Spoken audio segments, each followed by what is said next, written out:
oh, mon meilleur ami, Jésus mon meilleur. Merci beaucoup d'avoir été ami avec moi sur WhatsApp. Je salue tous.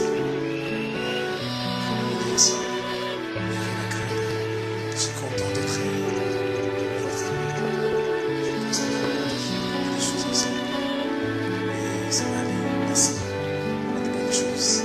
S'il y a quoi que ce soit, n'hésitez pas à m'écrire ou à appeler. C'est un grand plaisir. Merci. Peuple de Dieu, bonjour, merci beaucoup. Voici le thème du message d'aujourd'hui est Jésus-Christ revient bientôt. Je reprends mon thème. Le thème du message d'aujourd'hui est Jésus-Christ revient bientôt. Voici, je vais expliquer ce message sur les retours de Jésus-Christ au travers le message que Dieu avait donné à Daniel concernant la fin du temps. Alors, nous sommes dans une période qu'on appelle les temps de la grâce. La mort du Seigneur Jésus-Christ s'est passée à la fin de la 69e semaine de Daniel. Quand la 69e semaine prend fin, on entre directement dans la 70e semaine. Mais au lieu d'entrer dans cette semaine-là, il y a eu un mystère que le diable ne connaît pas. Et ce mystère-là, c'est une pause. Oui, à cette chronologie hebdomadaire de Daniel, il y a eu une pause. Pourquoi cette pause? C'est pour permettre à toutes les nations qui ne connaissent pas la bonne nouvelle de la connaître. C'est ces temps-ci, c'est les temps de la grâce. Et la Bible dit, la fin interviendra lorsque la bonne nouvelle sera prêchée partout. Or, aujourd'hui, quand vous voyez bien, même les nations qui étaient hostiles à l'évangile acceptent Jésus et l'évangile est prêché partout. Quand vous allez en Inde, vous trouvez des chrétiens indiens. Si vous allez même en Irak, vous trouverez des chrétiens irakiens. Et même au Japon, il y a des chrétiens. C'est donc une preuve que l'évangile a déjà atteint toutes les nations et que nous sommes maintenant à la fin du temps de la grâce. En plus, nous voyons déjà les signes que le Seigneur Jésus-Christ avait donnés. Et même les deux acteurs principaux de l'eschatologie sont déjà là. Nous avons l'Empire romain, païen et les cultes lévitiques. Les sacerdoces lévitiques, parce que Jésus était accusé par les Juifs, mais tué par les Romains. Pour qu'on entre donc dans la 70e semaine, il faut que ces deux acteurs réapparaissent. Or, l'Empire romain est déjà là, avec ce qu'on appelle l'Union européenne. Il y a une monnaie unique qu'on appelle euro. Il y a une armée, une constitution. On cherche même déjà le président de l'Union européenne. Et quand vous voyez aujourd'hui la guerre israélo-palestinienne, on se dispute la bande de Gaza afin de démolir la mosquée pour rebâtir les temples de Jérusalem. Or, l'Antéchrist ira dans les temples pour se faire passer pour Dieu. Donc, toutes les églises qui acceptent l'écuménisme sont déjà dans la main de Satan. Il ne faut jamais assister à des cultes écuméniques parce que c'est satanique.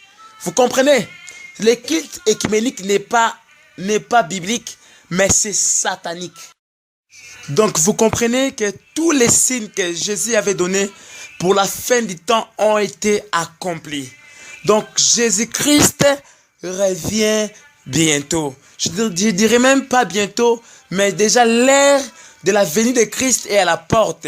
Il peut venir aujourd'hui ou demain, car tous les signes ont été déjà signés, accompli.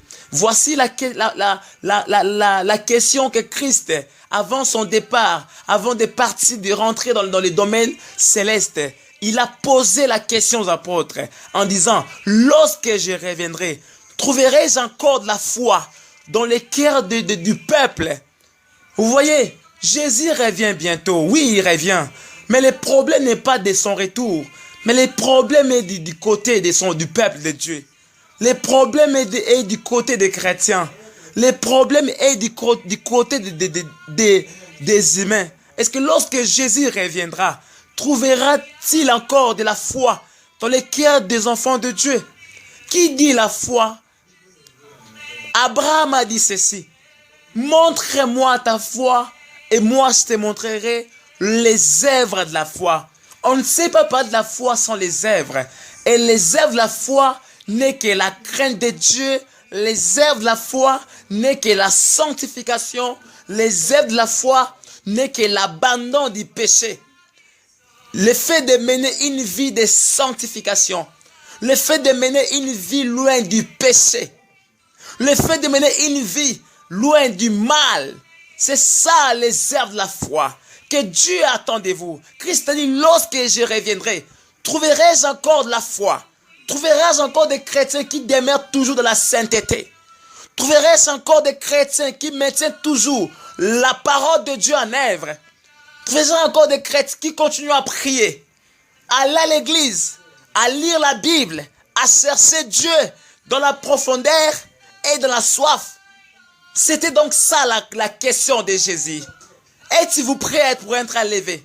Êtes-vous prêt pour aller au ciel? Êtes-vous prêt pour aller au ciel? Êtes-vous prêt pour être enlevé? Êtes-vous réellement prêt? Bien-aimé, aujourd'hui, le Seigneur Jésus vous pose la question en disant, lorsqu'il reviendra, trouvera-t-il encore de la foi dans ton cœur? Ou as-tu déjà perdu la foi? Ou as-tu déjà perdu la sainteté, la crainte de Dieu? Tu es rentré au monde.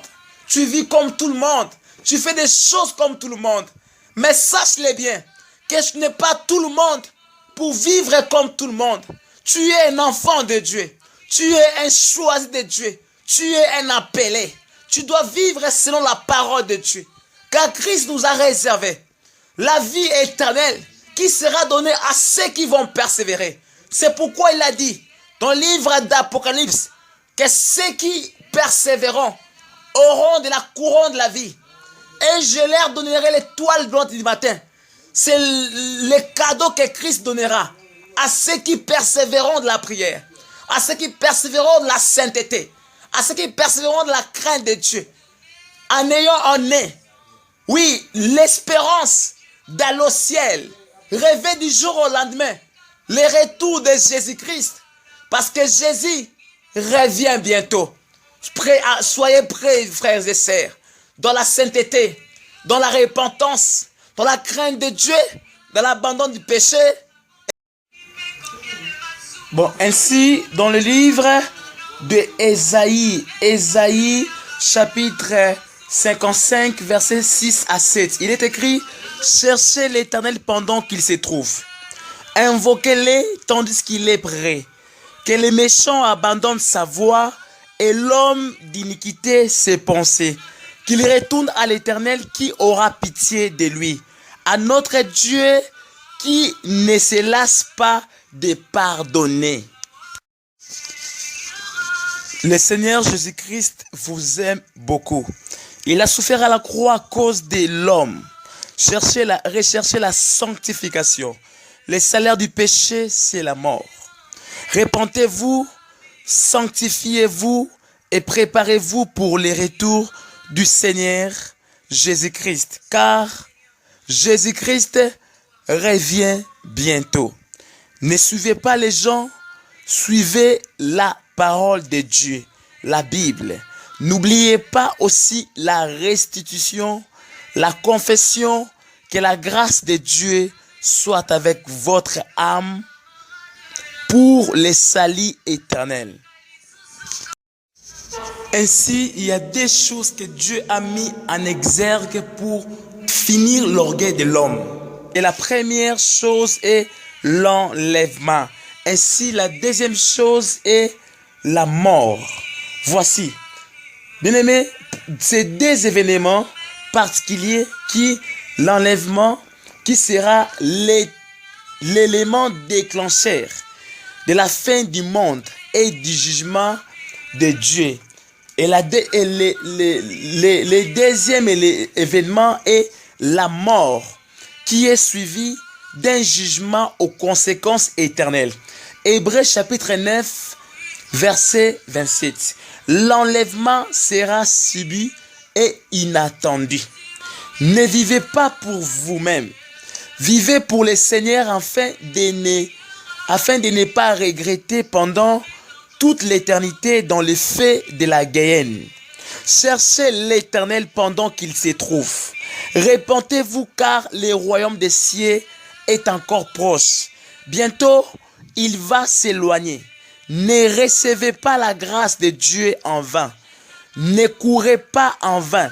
Sachant très bien que tous ceux qui manqueront l'enlèvement se sauveront au prix de leur propre sang, car il n'y aura plus de pardon par le sang de Jésus-Christ.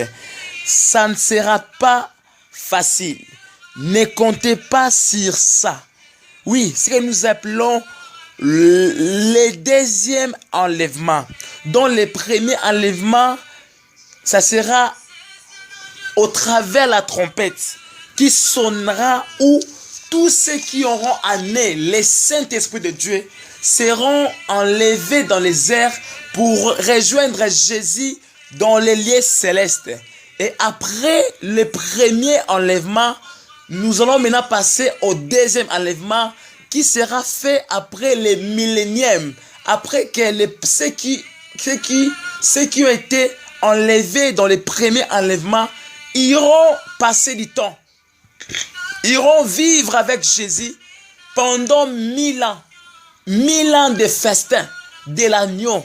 Et après cela, voici ceux qui resteront sur la terre subiront la tribulation. Et ça sera pour que tu sois sauvé. Il faut donner ton propre sang doit couler. Christ a donné sa vie à la croix.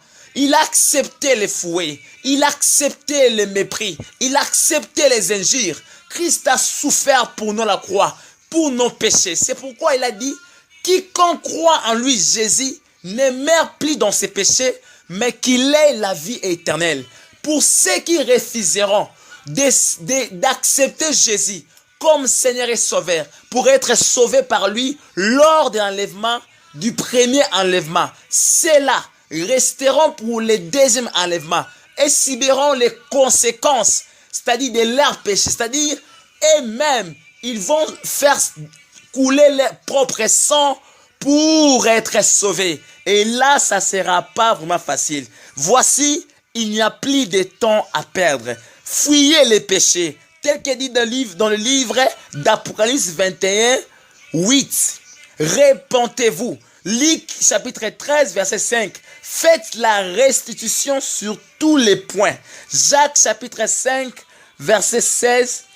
2 Pierre chapitre 1, ainsi que chapitre 1, verset 9, ainsi que Proverbe chapitre 28, verset 13. Bien-aimés, voici.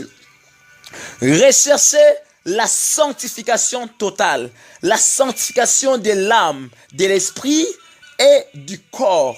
C'est ce que Dieu demande, car sur le plan de la sainteté, Dieu regarde l'intérieur et l'extérieur.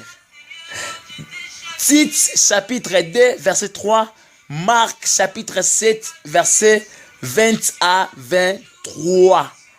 Voici, et Ecclésiaste chapitre 3, verset 14. Cherchez aussi une église où l'on vous prêche. Bien aimé, beaucoup de gens ont connu la déviation dans les choses de Dieu parce qu'ils sont allés s'intégrer dans un ensemble où la vraie doctrine n'est pas prêchée, où la parole de Dieu qui est restée, que Jésus avait laissée au travers les apôtres, n'est plus enseignée. Car dans ce temps de la fin, le diable a changé la parole de Dieu. Il a changé la Bible. Le message n'est plus pour sauver les âmes, mais le message est pour la chair, entre autres que nous appelons la prospérité. Dans ce temps de la fin, ce n'est plus les temps là. C'est le temps de prêcher les gens. La repentance, le pardon des péchés pour le salut de leur âme. Car le Seigneur Jésus-Christ revient bientôt. Oui, Jésus-Christ revient vraiment bientôt. C'est pourquoi il est commandé à tout enfant de Dieu de chercher une église où l'on prêche la vraie parole. La parole qui sauve, qui fait échapper l'homme de l'enfer. Les tourments est éternel. Matthieu chapitre 6, verset 33. N'utilisez pas vos sentiments. Votre âme est tellement précieuse. Si vous la perdez une fois, c'est fini car elle n'est pas échangeable. Écoutez-moi bien aimé. Pour votre information, écoutez-moi bien. Si vous ratez la joie éternelle du ciel, l'effet de l'enfer vous brûlera pour toute l'éternité. C'est-à-dire, si tu rates le paradis, tu ne rateras pas l'enfer. Je reprends ma phrase. Si vous ratez le paradis de Dieu, si vous ratez d'aller au ciel, dans la gloire de Dieu, pour votre assurance, je vous dis, vous ne raterez pas l'enfer. Merci, que Dieu vous bénisse.